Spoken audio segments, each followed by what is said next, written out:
Hi, everybody. Welcome to Willamette. We're going to give it just a few minutes to let everyone come in from the waiting room. There's lots of folks joining us tonight. We're glad you're here.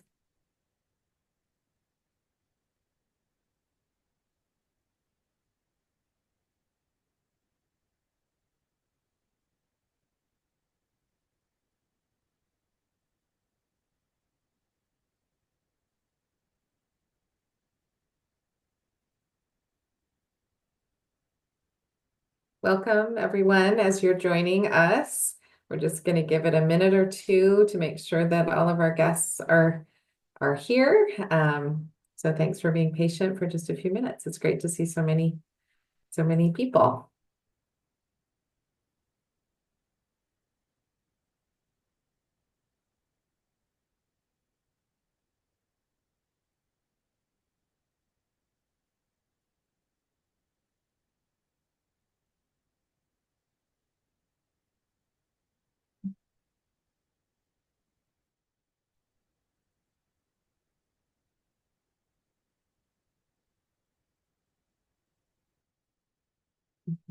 A minute after, we'll go ahead and get started. I think people will continue to join us, which I love. But thanks everybody for being here. My name's Sue Corner. I'm the Dean of Undergraduate Admissions here at Willamette, and thank you for coming to the third of our 5 virtual summer events for new Bearcats. Maybe some of you have been here for all of them, which is great. If this is your first one, that's great too. We're just glad you're here. In case you were wondering, there are 79 days until move-in day on August 20th, which makes it seem not very far away at all to me. So we're on the countdown. I know our athletes will be here even sooner, our fall athletes even sooner than that. So tonight for this event, we are focused on the first year experience and academic support. I'm really excited for you all to hear from the guests that we have lined up who are going to talk you through the really just excellent program that we have for onboarding new students at Willamette, both academically and other ways, and then the way we support students throughout their time at Willamette academically. We've really got some helpful comments. For those who haven't been a part of one of these events yet this year, just to let you know how it works. First of all, we are recording this event so that we can post the recording of it. We'll send it out to all of the participants and we'll post it in the enrolling student timeline. So if you need to go back and revisit it, or for someone who couldn't come, they can see it. So just know that we are recording. What we ask is that you listen to the prepared content for the first 20-25 minutes or so. Our guests, our campus experts have prepared really helpful information for you, and we want you to be able to just focus on that for the beginning. And then when that is through, then we will open it up to questions, and you can either type those into the Q&A, not the chat, but the Q&A. Or at that time when we're starting to take questions, you can use the little hand raise feature and we'll call on you. And at that time, you're welcome to take yourself off mute, and just ask your question. So that's how it's going to work. I want to let you know who from Willamette is in our call tonight. And just to start off with my colleagues in the admissions office, we have Alana Kelly, who's an assistant director of admissions, and Amaya Latusek, who's our assistant director of admission visits. They'll be mostly behind the scenes, making sure that we're dropping links, helpful links into the Q&A for you and answering questions as needed. And then our experts tonight are Mary Bachvarova, director of the first year experience and also a professor of humanities. Heather Kropp, who is our assistant vice president and dean of students, who also works with our first year experience, most specifically the CHASE program, which she will explain. And then Aspen Padilla is here. She's our director of academic support. And all 3 of them have prepared slides and information that I think is going to be really helpful for you. I learn something every time I hear from these women. So it's going to be great. And I'm going to turn it over to start with to Mary. Take it away. So I'm going to go ahead and share my screen here with our slides. And here we go. All right, so Sue just gave us an introduction. Let me see if I'm smart enough to actually advance my slides. Let's see if I can do that. Um, Come on now. Help me do that. There we go. It's hidden there. All right, there we go. So what we'll talk about today is already Sue has welcomed us and introduced us, so we don't have to do much more. But talking about the different components of the first year experience, which actually is really the first semester experience in terms of the actual class work that we're going to do. And then the kind of student support and academic support that they will have not only for the first semester, even the first year, but for the whole time they are at Willamette. Okay, let me move this. There we go. So I am the faculty director of this program. Aspen is, as the director of academic support, really helps with the hard skills of time management and study skills, which we try to introduce when it's relevant to the students. Person who's not going to be here tonight is Leo Schönbrunn, who's our lead colloquium associate. He is mentors the student mentors who work in each section of our college colloquium. And he also works closely with the rest of us in designing the actual curriculum. And then you already met Heather as well, Dean of Students. She's the one with the expertise in the psychosocial side of our first year experience. So we have several components to this experience. The college colloquium is the one that I manage, I guess. I attempt to manage my faculty, the colleagues who do the actual teaching of this class. This class is required from all students who come to enter in the first year of Willamette. And in theory, your kids have all been placed now in their section, and that is what their section is going to be. And as we go forward to register, that's the first thing is we look at is what section you're in. And so Aspen and I are both doing registering of incoming students for the whole month of June. One of the unique features of the college colloquium is that it is taught by tenure track faculty and faculty with a long-term commitment at Willamette. And in order to make sure that everyone buys into teaching this and is excited about it, we let them teach whatever they want. And in fact, the content, the academic content of the class, it's just a vehicle to teach students how to college. So it's not as much trying to force them to learn a specific body of academic knowledge, but to have a body of academic knowledge that the teacher is excited about, that the students are excited about, with which to practice the skills of reading, writing, examining texts of all kinds, and working on interacting in the classroom to further thinking. So one of the features of this class is that it starts on opening days as soon as students arrive. They on campus that Wednesday, they're going to meet their student mentor, the colloquium associate, and that colloquium associate is going to bring them to the classroom, and they're going to have their first class immediately upon arriving at Willamette. And they should have something. Most faculty members have a summer assignment so that students arrive having done something for the class. So that's one of the things that your students should keep an eye out for, is that at some point in early August, they're going to get a communication from their professor about what that summer assignment is. And they'll have actually 3 classes during that first for opening days before any other students are even on campus. And that the fact that they've done that already means that they'll be able to end the class before Thanksgiving. So they will finish college colloquium before all the other classes end, and then they'll have a little time to catch up in the rest of the classes that they're taking. So those are the basic features. It has a specific timing that's a little different from other classes. Your child has already been assigned to a section that they cannot change in theory. They know that they chose it and they will be happy with it. And that the main thing is to teach them how to college and not to deliver a specific content. All right, so I'll now hand it over to Heather.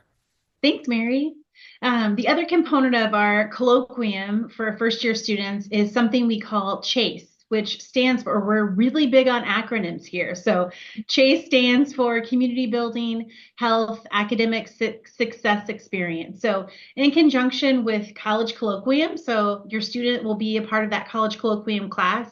We have a Colloquium associate that is in that class, more so trying to model what does it mean to be an academic student at Willamette and kind of give support to students and also the faculty. That Colloquium associate is the main teacher of the CHASE curriculum. So this CHASE class, all first year students participate in this common week hour. It focuses on academics, wellness, community building. We try to kind of encompass it like how to woo. So the College Colloquium is the one person who's delivering this one credit content, and it starts during opening days, like Mary said, and it continues until Colloquium finishes. So roughly 13 weeks into the academic year. The content for some of the class, we start with some type of wellness activity or centering moment just to teach wellness and well-being to our students. There's content that we deliver around time management, study skills, different writing skills. We teach students how to register for class and how to use our online systems to help them print those kinds of things. We connect them to different resources on campus and really have them have students reflect a little bit more on their own personal values. And we have them do a value sort and reflect on that at the end of the semester to kind of see how do my values align and how do values kind of connect with how I want to engage in my time at Willamette. We talk to students about empathy and your identity development, about what does it really mean to belong at Willamette, and how do I, bring to life the motto of Willamette, not unto ourselves alone are we born. We're a part of a community. So really trying to help students understand what does it mean to be a part of the WU community for me, but also how do I want to engage in the community. We also explore opportunities at Willamette. So we ask students to go to different academic major events on campus to help them understand a little bit more about different academic majors. That's a part and a benefit about being a Willamette student is that you get to try on different classes and try to be involved in different things before you really commit to a major. Some of our students know what they want to major right when they get here, but we purposefully map this out within their first year, within their first semester. We also ask students to get involved in different student organizations and try on different organizations that might align with maybe areas of interest for them. And we teach them about different grants and research opportunities. We connect them with career services, study abroad, some civic engagement. So it helps them understand the arc of their career of what they could get involved with. We also sequence this throughout the semester so we don't hit them with everything at the beginning of the semester, but really try to be intentional about we know it's gonna be really helpful because we know midterms are coming up. So we're gonna talk about different study skills, those kinds of things. The other unique thing about Colloquium and CHASE specifically, this class, it's taught by, again, the undergraduate student, but we have a partnered full-time staff member that is the campus partner. So I serve as a campus partner. Aspen, who you'll hear from in a little bit, also serves as a campus partner. And these are just like a friendly face for students. Like I love being a campus partner because I get to see students around campus. I get to support the Colloquium associate. I have lunch with students and I provide different kind of connection points or help facilitate some dialogue when it's most relevant. But it's supposed to be another additional support for students.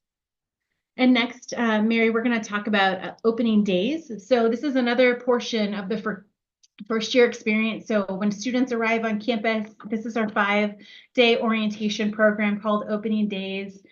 They will be in multiple small groups, which is a really great way to connect with different students. I've never worked at an institution that does it this way, and I love it. It's one of the benefits about our opening day schedule is they have the Colloquium associate that they meet with, but they also have another group, the opening days group. So they have an OD leader that they meet with throughout the time during the five days. And if the student is an on-campus student, they will have their resident advisor that they meet with as well in their residential community as well. They start, as Mary said, their colloquium class. And ultimately, we want students to find community. We want them to make friends. That's why we have them in multiple groups.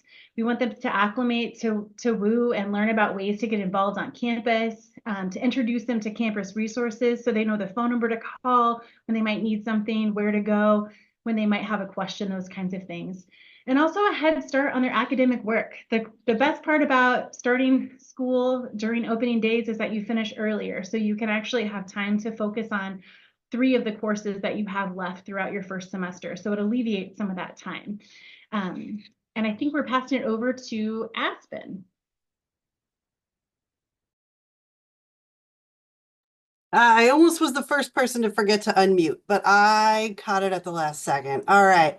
So, so you've heard so far about Colloquium, a little bit about opening days and Chase, all these different things. But why do we have all of these?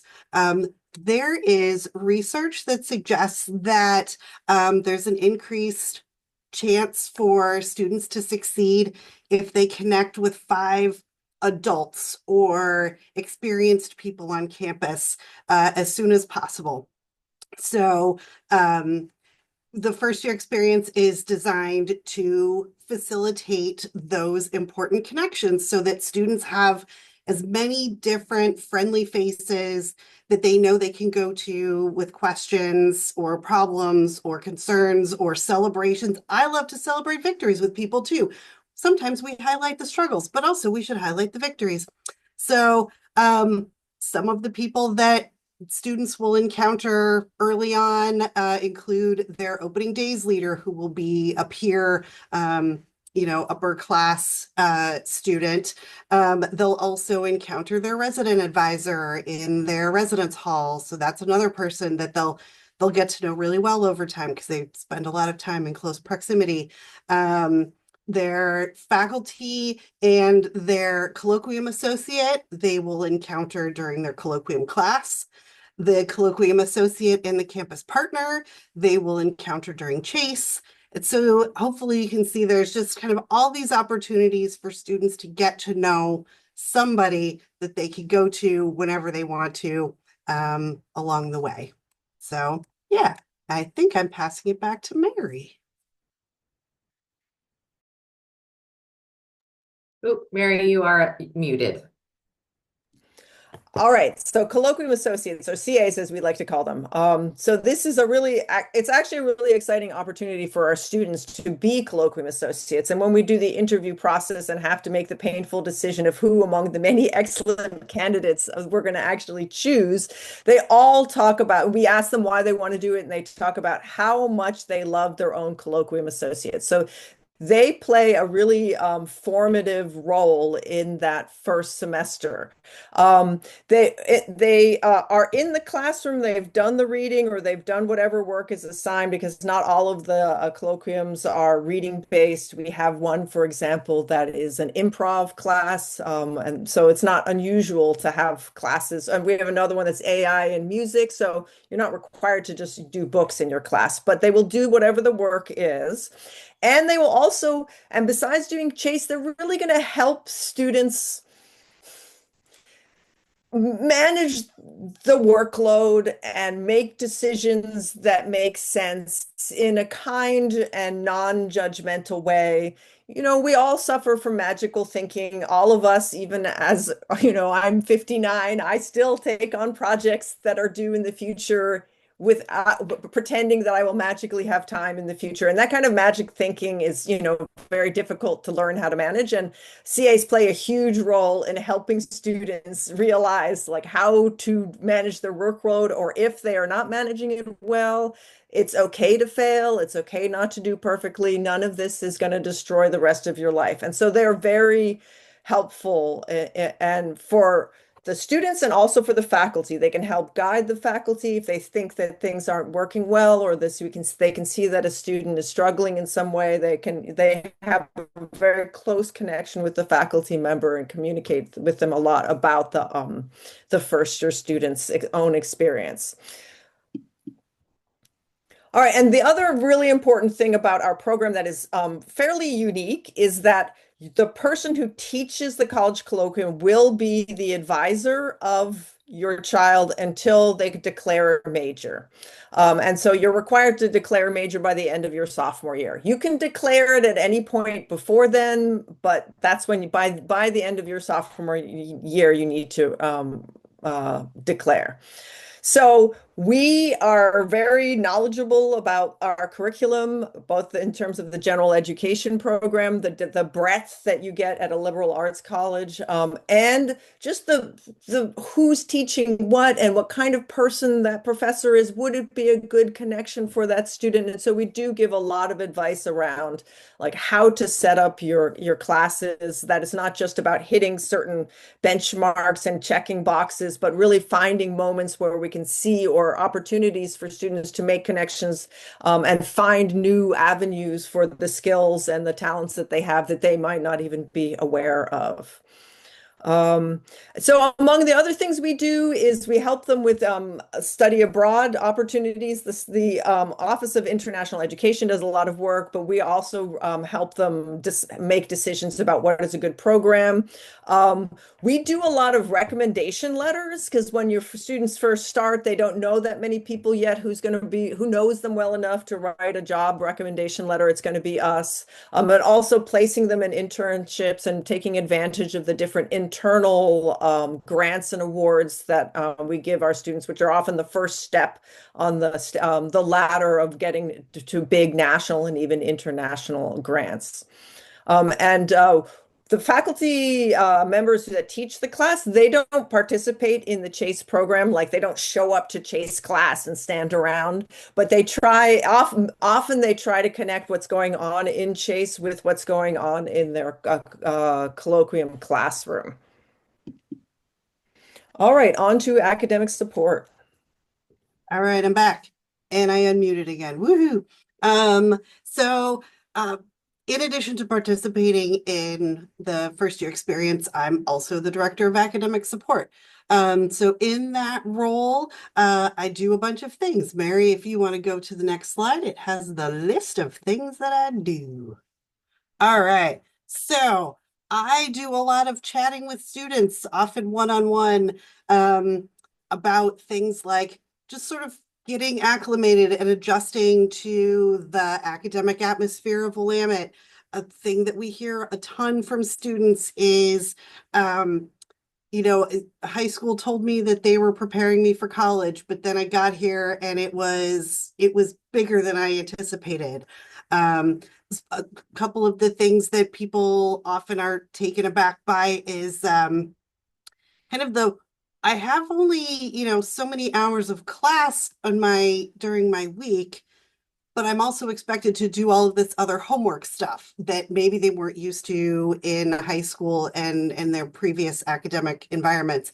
And so I chat a lot with students about when is a good time to get that stuff done, how to keep up or find your motivation to do things. I do a ton of connecting people with other services. For example, I am not the accessible education director, but I can certainly connect people with them. So if you need accommodations for your class, I don't set those up, but I know who does. I would be happy to connect you. For students who are transferring from another institution, I know that might not be a ton of people in this room.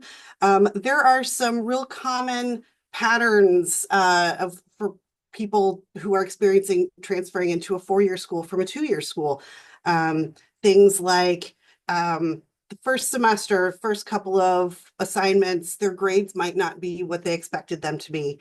And that can be quite a shock, but it is also totally normal. And as you get your feet under you, then everything bounces back to what you expected. So we can just kind of chat about that pattern and what it feels like and what's behind it, and then how we can overcome it.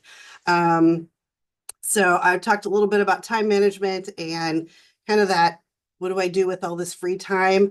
Just because you're not in class doesn't mean your time is free. So let's talk about how to make the most of it. Some people aren't quite used to sitting in a lecture class and taking notes about things. And so we can talk about different strategies for that, how to take effective notes, and then how to use them for studying effectively. Studying is not just memorizing. It's remembering information, but then also being able to put it together to compose more complex thoughts and ideas and respond to more complex thoughts and ideas. So we can chat a little bit about that. I also hire and train tutors on campus. So, maybe in your second year, when you're feeling comfortable, you understand what the environment is like. If you would like to work as a peer tutor, I would be happy to chat with you about that. My department is in Ford Hall, which, if you haven't been here yet, is our newest building on campus. Ford Hall is also labeled as the Learning Commons. And so some of the other academic support departments that are in this building include the Digital Learning Studio. If you have any kind of technological question, if you're getting used to learning how to navigate Sage, or you're learning how to navigate Canvas, or any of our other kind of weird internal Willamette technologies. If you want to do something like make a video for a class project, that's how you're going to turn stuff in. They have computers, they have knowledgeable student workers who can show you how to use all that stuff and turn out a really cool product that you are proud of and that is very innovative. Let's see, the Writing Center is also right next door to my office. They work with students. They're a drop-in peer support service.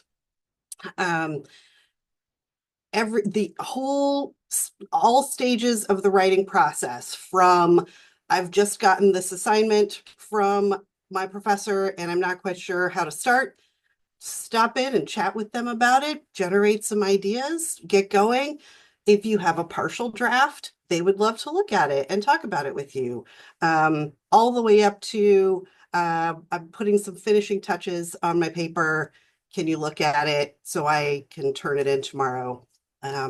It's a great resource. They're very, very well trained peer supports. The Quad Center, if you're taking statistics or any of our computer science, data science, upper division math, they have trained peer tutors there as well. They're a super great resource. They're so enthusiastic. They're such kind people. I really enjoy working with them. We also have in Ford Hall, we have the Math Hearth, which is basically a tutor staffed space that's also in the midst of faculty offices. So you're kind of in the atmosphere of math. You're doing math, you're surrounded by math. It's great. It's very supportive. It's super neat environment. But there are other hearths like that where it's a study space surrounded by faculty offices. There's a physics one, there's a chemistry one, there's a psychology one. There's tons of these supportive workspaces. Go there, chat with a tutor, go there just to do work. Totally up to you. But just there if you need it. Yeah, so that's kind of the academic support framework. We're all about connecting people to resources when they have questions. So, yeah. And now we're ready for your questions. And everybody did such an amazing job of not jumping into the Q&A with lots and lots of questions, because I think everybody was truly listening as we asked. The one thing that was clarified in the Q&A for people who didn't see it was the mention of a 5-day orientation program that begins on August 20th. So that move-in day, which is Wednesday the 20th, is the first day of orientation. As Mary said, it's also the first day of Colloquium class, but students will then go through opening days or orientation for 5 days, Wednesday through that Sunday, which is August 24th. And then all classes begin on that Monday. So students will be front-loaded a little bit with that Colloquium course, but then all of the rest of their classes will start on Monday. So to participate in the full orientation program, that all begins on the 20th. So, so Melissa just asked to clarify, did I hear that there is a Colloquium class on move-in day on the 20th? And so how should we plan our arrival timing? I don't know what time, do you know what time class is, Mary or Heather? 4 p.m. I think. I think they meet with their CAs at like 3 or 3:15, and then they go at 4. So move-in is in the morning. They'll have time to move in, have time to eat in time colloquium class. Awesome. Mary, you went way underwater during that for some reason. Your voice got all funny. But yes, or move-in is in the morning. And Heather, do you know people get assigned a move-in time? Is that correct? Yes, folks will be able to work with residence life and housing staff as as we get closer to the semester. So you'll be able to get a move-in slot time. We have a really robust, if you're here and you'll experience it, we have a robust move-in process with volunteers that help with move-in. And then the program with meeting your colloquium associate starts at that 2:30 mark, and then they have class right at 3:30. And if you're coming as a parent or supporter of your student, we'll also have parent programs during that time that start at 12:30 or 1 o'clock that day. You'll get more information about that. When your student checks into the residence hall, you'll also get the parent and family support program, as well as it'll be up on our website as the opening days comes near. So as your student is in class, as a parent or supporter, you'll also have something to do if you would like. Maybe Alana or Amai, you could drop the opening days link into the chat just so people have that page. I think all of the details aren't quite there yet, but there is, you can then bookmark it and know where to go to find the full opening day schedule. Brittany asked about how many classes students take each semester, and then what is the process for the virtual meeting as advisors are meeting with students to plan the rest of their classes. Mary, can you speak to that, or Aspen? Oh, yeah, Yes. either of us. Hopefully this is going to work. So normally you take 4 4-credit classes, so that equals 16 credits. 12 credits is considered a full load, but it's better to register for 16 and then decide that you really don't like a class and then drop it than to start out with 12 and then have to add something. So 16 is the norm. You can't register for more than 18 credits, and you should register for at least 12. So Aspen, why don't you talk? I haven't had my first registration meeting yet, but Aspen has, because she's been bombarding us with emails with good questions, because we have a group of us are doing it. And if we have a question, you shoot out an email and get an answer almost instantly from the rest of the group. So go ahead, Aspen. Yeah, so today I had my first 3 very delightful registration meetings. So hopefully you've already filled out your advising little questionnaire thing. The person who's registering you will be able to see that in advance. My routine is I will go in and build a potential schedule and then kind of show, like, based on your interests and things that you seemed excited about, here are some suggestions. And then we chat about, what sounds good, what sounds like maybe I'd like to take something different. And then we can do some searching around in the catalog, and then we'll build an actual schedule, and you'll actually be registered for classes by the time we're done. And then in terms of registering for spring semester, you will at some point be required to meet with your advisor / colloquium professor to talk about what to take for spring semester. We have a chase session that is entirely devoted to the kind of the logistics and where to click of registering for classes. So by the time it's your registration time for spring and you're doing it all by yourself, you will hopefully feel very prepared and knowledgeable based on that chase session and your conversations with your advisor and, conversations with your colloquium associate as well. So did I cover all the rest of the facets of that question? I think that was great. Okay, Awesome. cool. Heather, there are a couple of questions that I'm hoping you can help with. One was, I think we're talking about orientation opening days, which is not the same as pre-orientation. Can you explain just a little bit about the information that's going out about pre-orientation, and then also answer whether parents are encouraged to stay or not for the matriculation ceremony? Yeah, happy to help. Thank you. So we have partnered with an organization called Leadership that does a lot of pre-orientation and leadership development curriculum for college campuses. And so we are hosting Catalyst, which is an opportunity for up to 60 students to arrive on the 18th of August, that Monday. We will have a welcome event and dinner together. And then that day on Tuesday, the 19th, they will engage in the Catalyst Jumpstart program, which is a really fun, we did it last year, and the students that were a part of it really enjoyed getting to kind of connect with other students. We talked about what does it mean to be a leader and how do I belong? How do I form community? Those kinds of things. And so it's been a really great, a lot of other institutions utilize it for their orientation, for pre-orientation. So applications are available online, and the priority application is June 16th. So it's right around the corner. If you are interested to apply, that needs to happen. And the final payments are due the 27th of June. So we're hoping to get the 60 students that we need to facilitate the pre-orientation by those dates. So that is that's the pre-orientation. And for those family members, if you are here during opening days and you drop off your student that August 20th, you have your own formal kind of parent and supporter program that happens that afternoon. And then there's the picnic dinner that you'll be able to go to with your student. And at that time, that is the time that we would encourage you to say goodbye, and say your goodbyes and start the letting go process with your students.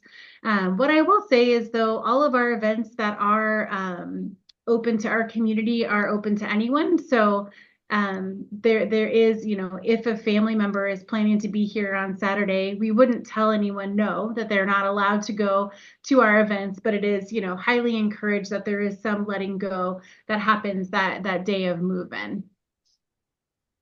Thanks, Heather. We do keep students pretty busy during the orientation days. And so I think sometimes, as a parent who's been through this process with a daughter at Willamette and at other institutions too, but I think it is helpful for them to be able to start to really focus on their classes and their friends and settling in, as opposed to having to worry about family members who are still around. So every family has to work that out themselves, but I think after the picnic is probably good timing. Question about students signed up for the outdoor program. Do they miss anything of involved in the colloquium or anything else? And I think that's a reference to Jumpstart, and no, that is completed before colloquium or opening days formally begins. So that's not a worry. And then Grace asked, do most students who apply for the pre-orientation get in? And Heather, I think we've been able to accommodate those who would like to be part of it. Is that correct? Yes, it is. We're getting applications, and it's reserved. The cap is at 60. So I'd say if you're interested, that it would be pretty diligent to go ahead and review the website and then be able to see if that works with you and to apply as soon as you can. I would like to add one thing, which is that opening days are not optional. Because you have an academic class, you must go to that class. So your students should plan to be on campus at lunch. Sometimes we get questions very late in the summer, and a student says, I didn't know that I had to come. They have to be here on campus to attend class. Great point, Mary. Yeah. Opening days is not optional at all because of that class, and also just because of how important it is for helping students onboard and be ready. It's really fun, and it's a really great, we were just talking about this last week. I think it's a great example of the balance that Willamette offers between things academic and things extracurricular, co-curricular, fun, social. It's both of those things, and it starts that way right from the first day because we've got class right on the first day. So it's really a critical way to onboard students, and something you wouldn't want to miss. We start calling and worrying if somebody isn't here on that, doesn't come to move in on that first day, because we expect you. There's a question from Shelby about, I think, Mary, you said that colloquium courses have been assigned now, and students should have been notified through email.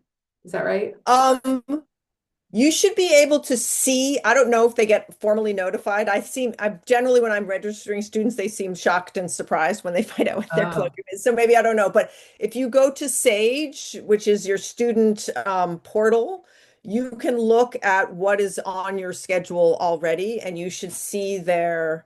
And that's where all your classes will start appearing. But you should see there your section and your professor name, and also your Chase section already if you didn't get an email or you're like it got misplaced. And of course, another important housekeeping thing is that students start to our official communications are going to be through your students' Willamette email, so they need to check that. So maybe it's there, for example. and just to clarify, we're a little bit confusing, I think, at this stage in the game for students when we say portal, because you've been used to your admissions portal, your applicant status portal. The Sage portal that Mary just referenced is your academic portal. That's what you're going to look at for your course information, not your applicant status portal. Mary, when students meet with their advisor over the summer, is it their colloquium professor? Not No, unless you necessarily. randomly happen to get me and you happen to be in my colloquium. It's the people who do the registration are a mix of people like Aspen and professors and people who work in student support. So it's the people that are who are hired over who work over the summer to do it. So they're all people with long-term affiliations with a Willamette, but there it won't be your colloquium professor. However, your all students will get emails from their colloquium associate, just saying hi, any questions, and also their professor as a welcome thing at sometime in early August. So there will be communication between the professor and the student. And even though the student will already be registered for classes at that point, they can ask more questions from the colloquium professor, and there will be chances to meet with them and make changes to the schedule during opening days. If the student is like, oh my God, what was I thinking? I really, really, really don't want to take that class. There are ways to change things right away. And your colloquium professor will be open to meeting with students to talk about whatever they need to, even before classes start. And for those, as we're talking about these counseling appointments, for students who most, I think, have set up their advising appointment now, but that is done through the enrolling student website or through your portal. So students can find it there. Parents can't do this for the student. You have to go into your portal to set that up. And you can look at typically what I do is I share my screen and I'll show the student their degree audit and what Sage looks like, so that if you're like, I have no idea what this crazy lady's talking about, when you're having your meeting, just have them share their screen and they can show you what's going on.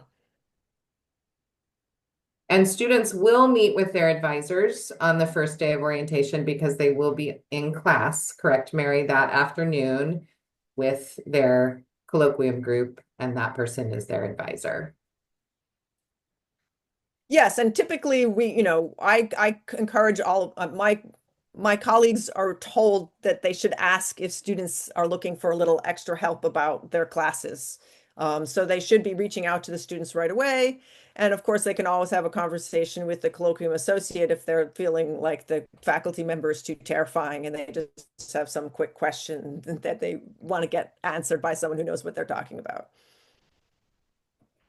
Is there a colloquium class on Sunday, Mary? Do you know? Is there one each day of orientation? No. It's Wednesday, Thursday, and Friday. And Thursday, we also have a sort of study session. That's another 90 minutes where the students will do some kind of class activity that then will connect up to the class they have later on in the day. So that on the Thursday, they have 3 hours of class. 1.5 hours is with the colloquium associate preparing something as homework for what happens later in the day. And then they have a class with the professor. And then just going back to some of the support services and then resources that you were talking about, Aspen, question of are they required at any time or for everyone? They're just there if students want and need them, correct? Yes, generally speaking, I'm gonna say they're available. They're all free. They are, I try to, at least the tutors that I schedule, we try to make it available at as many times as possible so it's convenient. I know like the Writing Center, I think, is open either 6 or 7 days a week. Um, and yeah, so they're just there. I don't I can't speak for everybody. I've not really heard of any professors who require going to any particular support, but they all are highly recommended.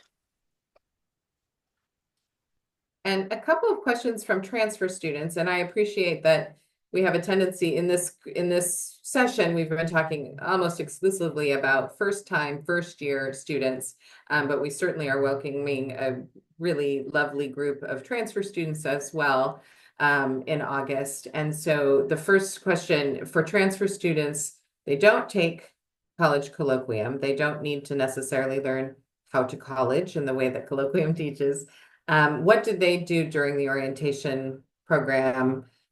Maybe Heather, you can answer this in their schedule. Yeah, so we have a transfer opening days leader group. So they have a little bit more of a modified schedule, which that comes out from your opening days leader as time comes closer. But there's a group of transfer students that meet together on a regular basis for their opening days leader, and they participate in all of the large group sessions, and they have other different activities that the opening day leader facilitates within that time. And Mary, can you address if a student has dual enrollment credits or credits that they've earned while in high school, how should they communicate about those with their advisor, knowing that their full transcripts may not be here yet when they have their advising appointment? Right. It's just always a kind of complicated question if you're still waiting on. This is also true for AP and IB scores, right? They haven't come in necessarily yet. And so that basically we try to get you enrolled in classes and then have things sorted out in the fall semester so that you can register for things. But we will take you at your word for it and some specific things. Like if you say, "Oh, I took this class and in a dual enrollment," then I'll place you in the correct section for what comes after. For languages, for example, you should have taken your language placement test.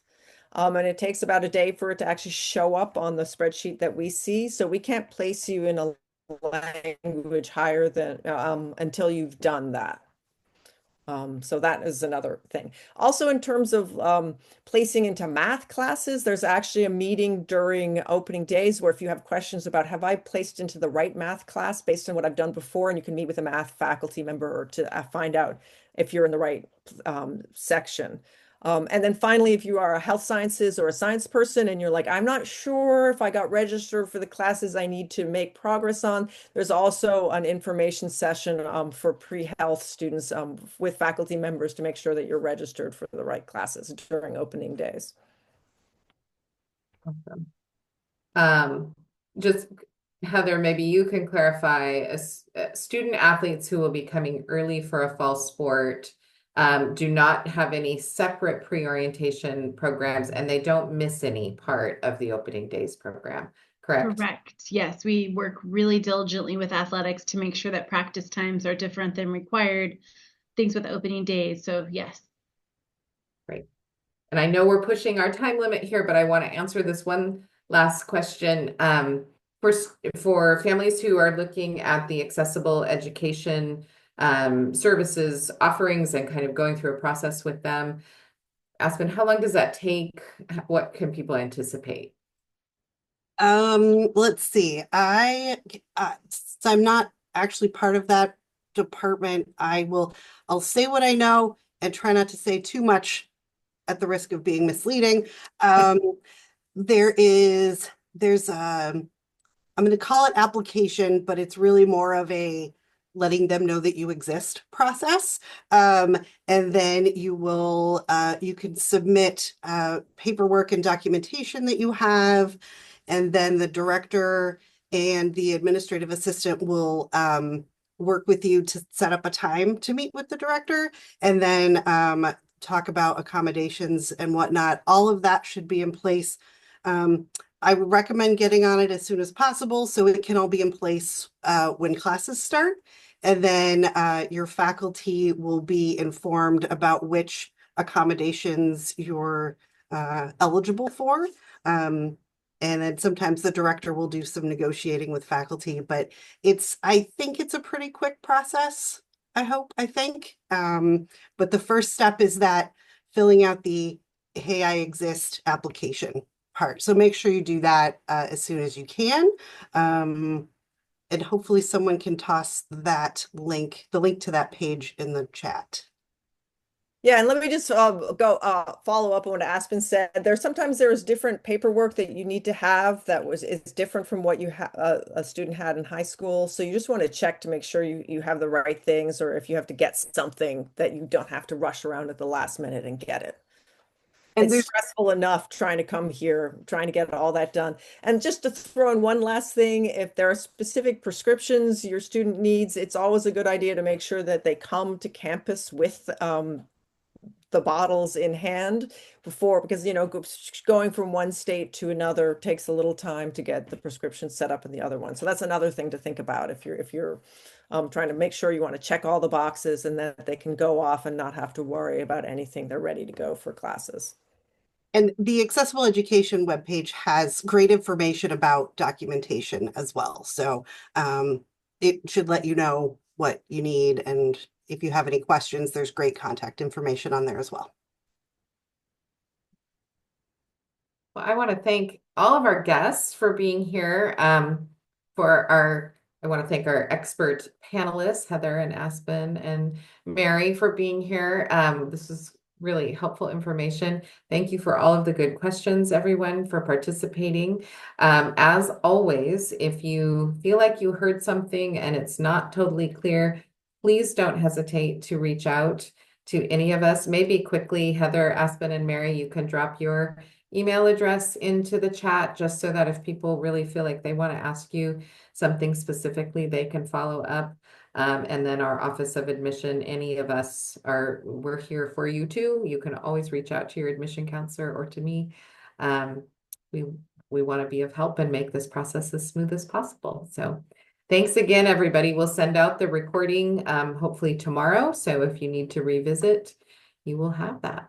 Thank you so much for joining us. Have a good night. Oh, and next week's program, next week, same time, Monday at 5, we will talk about financial aid and student accounts. So I hope many of you will join us again and we'll help you through that process too.